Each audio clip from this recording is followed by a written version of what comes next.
هذه القصيدة من كلمات الشاعر أبو كاسر مفضل عبد الغني الشرعبي، تعقيب على الشاعر أبو محضار حبيب الشرعبي.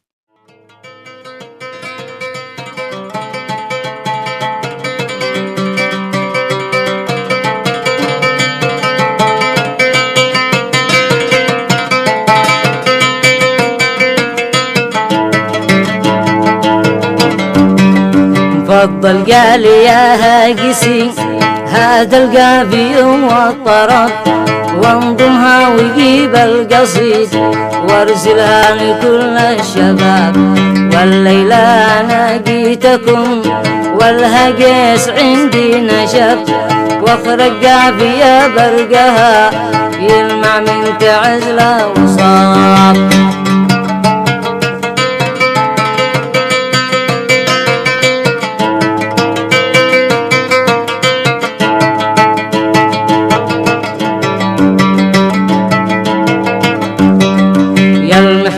ماذا تقول قد أشعلت فينا الغضب، من أدهاك تغلط على شرعب والرجال الصعاب.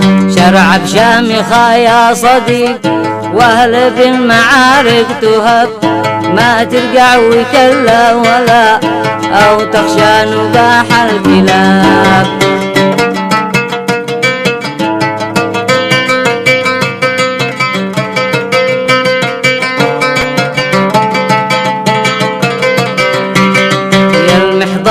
خليك حذر من بركان يشعل لهب، وابقى في بلادك سكوت لأنها قسي قد أجاب.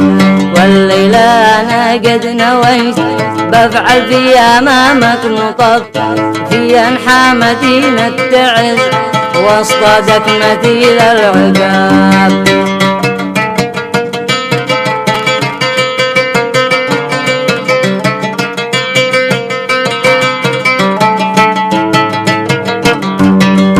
احذر يا صديقي يكون بيتك سقفها من خشب، لأنه بايقي يومها يتسقط عليكم تراب. والشيخ حقنا هو وليم للمسيرة محب، واهل والرجال كلهم بعد ما يهابوا العذاب.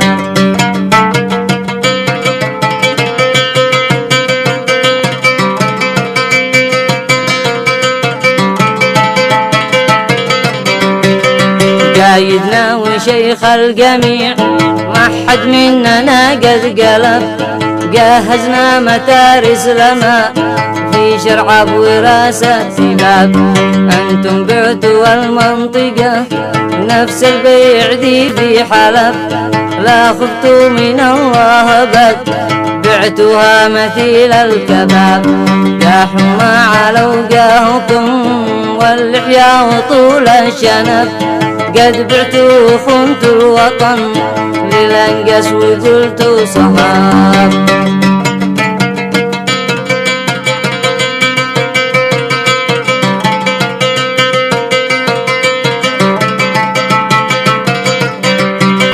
يا المحضار خذ لك دروس وافهمها وذوق العنب، واصمت في أمام الجميع لا يمكن تقول انسحاب.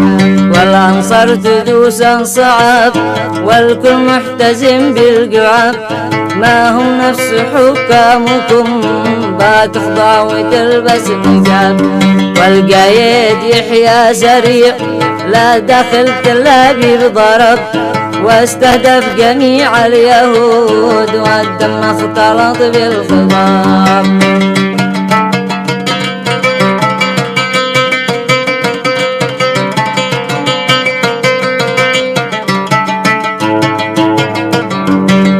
علمنا فنون القتال وافضل جيش ما يغترب، ما هو مثل بعض الخون اللي يفخروا بالثياب. الأقصى بتنزف دماء وانتم ساكتين يا عرب، ما حد منكم قد وقف جنب القدس دي مصاب. حكام العرب كلهم صاروا لليهود صحاب، والسيسي وبشر كمان أعطوا لليهود شراب من أجود عصير الخمور ممزوجة بنكهة عنب، وأيضا قدموا لليهود من أفضل عطور الرحاب.